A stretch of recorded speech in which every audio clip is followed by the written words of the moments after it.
Bonjour à tous, Tania du 16 Shvat Shana Pshuta.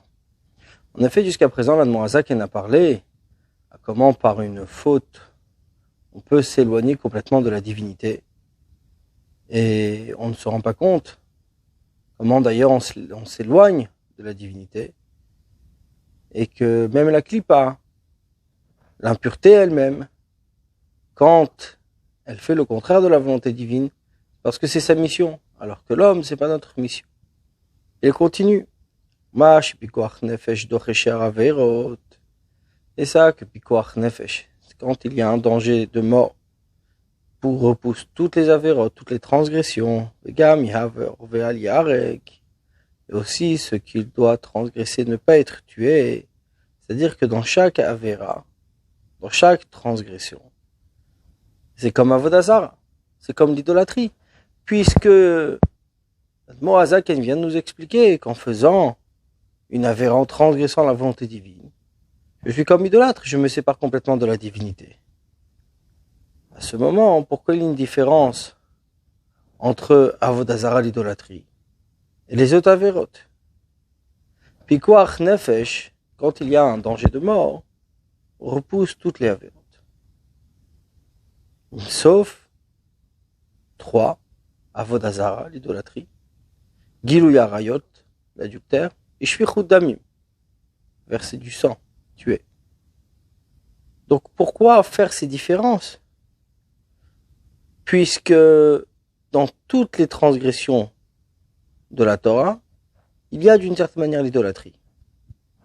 Haïnou, c'est-à-dire, Admorazaken explique, qui Pirush Razal, comme nos sages ont expliqué, Amra Torah, la Torah dit, Chalelav Shabbat Achat, transgresse pour lui un Shabbat, qui est déchi Ishmor Shabbat Otarbe, pour qu'il puisse préserver plusieurs Shabbats. Velo Mishum Kalota Averot Vechumran, ce n'est pas pour la légèreté de la transgression ou leur gravité. C'est-à-dire que pourquoi une avéra est repoussée, on peut transgresser dans un cas de danger de mort, c'est parce qu'on veut que cette personne puisse rester attachée à Dieu et accomplir encore beaucoup de mitzvot, beaucoup de commandements. Pour le faire, je dois moi aujourd'hui transgresser pour lui sauver la vie. Du fait que moi je dois aujourd'hui transgresser pour lui sauver la vie, c'est en fait parce que lui, par cette transgression, il va vivre et accomplir encore beaucoup de mitzvot. Donc ce n'est pas l'idée, il y a certaines interdictions qui sont plus légères et donc plus graves. L'idée c'est à combien cette personne pourra encore appliquer des mitzvot et faire descendre la divinité sur terre. Teida sache, Sharei Shabbat Chamura Ushkula Kavodazara, que le Shabbat est considéré et vaut autant que l'idolâtrie. L'inyan shchutat mumar, les davar echad, beyoredea siman bet. Concernant, par exemple, la shrita d'un mumar les davar echad, celui qui renie qu'une seule mitzvah, et si lui veut abattre une bête. Mashe ein ken, ce qui n'est pas le cas, be mumar li gilui harayot. Il a dit qu'il accepte toute la Torah sauf les lois d'adultère. Va filou achi quand même, pikoach nefesh doche Shabbat velo gilui harayot. Un danger de mort repousse Shabbat, mais ne repousse pas l'adultère. Elle a d'exirat akatuhu, c'est un décret du verset. C'est-à-dire que le moumar, celui qui renie toute la Torah, il renie une seule mitzvah. Il renie celle la mitzvah du Shabbat, mais accepte sur lui toutes les autres mitzvot. Il est considéré comme idolâtre. Et donc s'il a fait une shrita, s'il a battu une bête, sa bête n'est pas cachée. Par contre, s'il a dit j'accepte toute la Torah sauf la loi d'adultère, il a fait une shrita, c'est caché. Pourtant, l'adultère, ça fait partie des mitzvot de Yeharek Vali. Avant, il sera tué et ne transgressa pas. Alors que le Shabbat ne fait pas partie. Sur le Shabbat, au contraire, on dit profane un Shabbat pour qu'il puisse en accomplir d'autres. Donc, la différence n'est pas liée sur la gravité, mais la différence entre le Shabbat et l'adultère, par exemple, c'est un décret du verset. Moazak continue. Et il dit la chose suivante. Elle a seulement chez l'achar, mais assez achet, une fois qu'il a fauté. Im hi me'averot she'en ben karet u'mitabed shamayim. Si cela fait partie des interdictions sur lesquelles il n'y a pas un retranchement du ciel, she'en nafsho elokit meta legamre. C'est-à-dire que son âme divine n'est pas complètement morte. Venichet et mishor shabelokim chaim est coupé de sa racine du Dieu vivant. Rak seulement shiniv gam ktsat dvekuta vachizata. S'abîmer un petit peu son attachement de sa manière comment elle se tient, beshorcha dans sa racine, becheidze, à cause de cette faute. C'est-à-dire qu'au moment de la faute, même une petite avéra, celle qu'on va appeler une transgression légère, il est complètement éloigné de Dieu. Mais après l'action de l'avéra, tout dépend en quelle catégorie.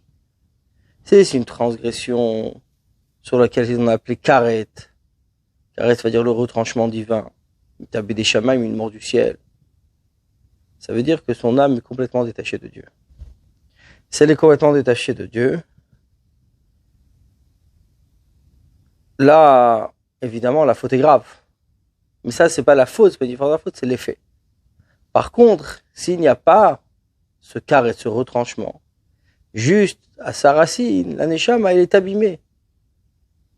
L'attachement, l'union qu'elle a avec Akadosh Baruch Hu est abîmée. Mais la séparation qu'il y a lors de chaque avéra, il est complètement égal. C'est-à-dire que dans l'avéra, il y a trois choses. Dans la transgression, il y a trois sujets. Le premier, c'est qu'il transgresse la volonté divine.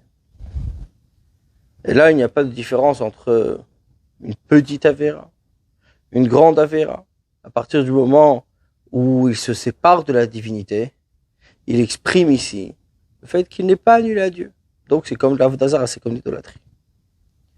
Deuxièmement, c'est que dans chaque avéra, il y a le défaut, la tâche que cette avéra, que cette transgression va laisser. Et ça, sur cette tâche, il y a des différences. Si c'est une transgression où il y a karet le retranchement, par exemple, ça veut dire que son union avec Dieu est complètement coupée, où il n'y a pas le retranchement. C'est-à-dire qu'il y a ici une tâche, mais c'est pas entièrement coupé. Et l'Admorazak en ajoute ici Naga une note.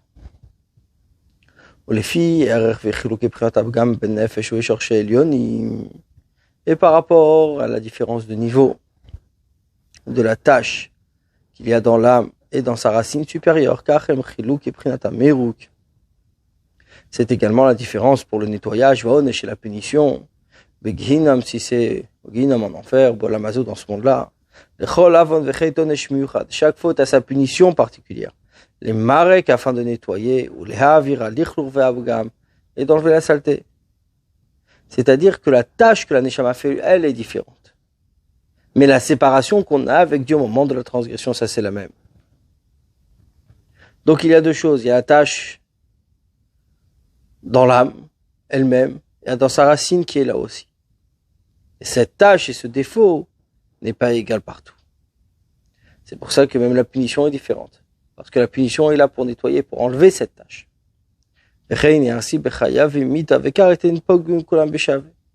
Également, dans ceux qui sont coupables du retranchement divin, ou bien de la mort, la tâche n'est pas égale. La tâche n'est pas la même. C'est-à-dire que la tâche ou le défaut que la véra, que la transgression fait, est différente dans chacune des avérotes. Mais la séparation qu'on a avec Dieu au moment où on transgresse, ça c'est lié comme à Vodazara, comme l'idolâtrie. Maintenant, évidemment, il y a toujours la teshuva. La teshuva, c'est le retour vers Dieu, même quand il y a karet, le retranchement. Comme on a expliqué que c'est entièrement sa relation, son union avec Dieu est entièrement coupée, il faut une grande teshuva. Avec la grande teshuva, on refait ce nœud et ce lien avec Dieu. Et ce que l'Admorazak elle continue de dire, arrête, voici, gam nafsho achlin tabam itamelu beshet begufo.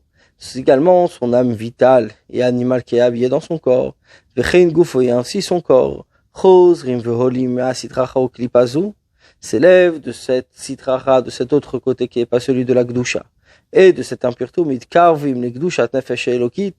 Et ça rapproche de la sainteté de l'âme divine, Amul Bashem qui est habillé dans Amina et qui croit Bashem Echad, au Dieu unique. C'est-à-dire au moment de la faute, le corps, l'âme animale, était habillé complètement dans la sitracha dans l'autre côté, était complètement dans la klipa, dans l'impureté. Mais après la faute, elle se rapproche à nouveau vers l'âme divine qui croit en l'unité de Dieu. Et que cette âme divine, vegam bishat achet, haïta be'omna ito yitbarech.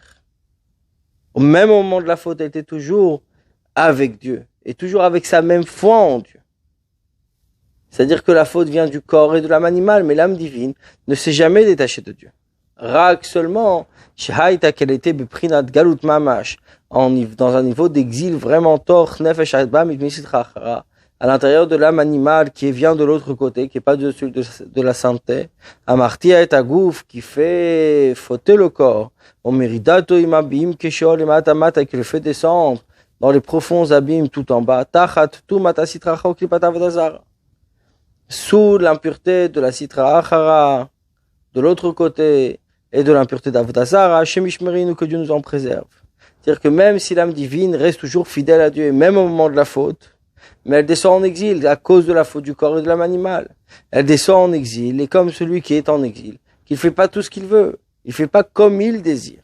Et donc la même chose, l'âme divine également n'agit pas comme elle veut, elle est juste, elle est obligée d'être dans une position pareille, dans cette position qui est l'exil.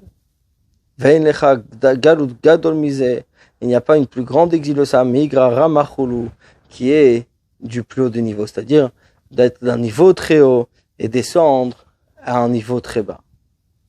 Comme c'est expliqué plus haut, que la racine est la source de toutes les âmes juives, c'est la sagesse suprême. Et lui, béni soit-il, et sa sagesse forme qu'une seule chose, c'est-à-dire que la neshama, que l'âme qui vient de la sagesse divine, et lui et sa sagesse forment une seule chose. Donc, c'est-à-dire qu'on a une parcelle divine vraiment en Akadosh Baruch, on a Dieu qui est à l'intérieur de nous. Et nous, en transgressant, on le fait descendre, c'est-à-dire on prend quelque chose de très très haut, qui est Dieu lui-même. On le fait descendre très très bas. C'est comme la parabole, celui qui tient la tête du roi, Morido le Mata, et la fait descendre très bas. Et il met sa face à l'intérieur d'un bétakissé, d'un toilette, melotsoa, plein d'excréments. Il n'y a pas une plus grande humiliation que ça. Philo, c'est kenefisha, même si c'est pour un instant. Parce que la klipa, l'impureté, la sitracha, l'autre côté, s'appelle kitsoa, c'est-à-dire de l'excrément comme c'est connu. Donc quand on prend la neshama, que notre âme, elle vient de Chochmaïla, de la sagesse suprême. Et ça, c'est la tête du roi. On l'a fait descendre dans cette galou, dans cet exil, qu'à cause de notre avéra, de notre transgression, parce qu'on a laissé les tentations de l'âme animale ainsi que le corps. À ce moment-là, cette descente, même si elle est momentanée, parce que après la faute, la nefesh elokit, l'âme divine, sort de son exil, mais c'est pour ce moment où on prend l'âme divine, on la fait descendre aussi bas. Il n'y a pas une plus grande humiliation que cela. Bonne journée à vous.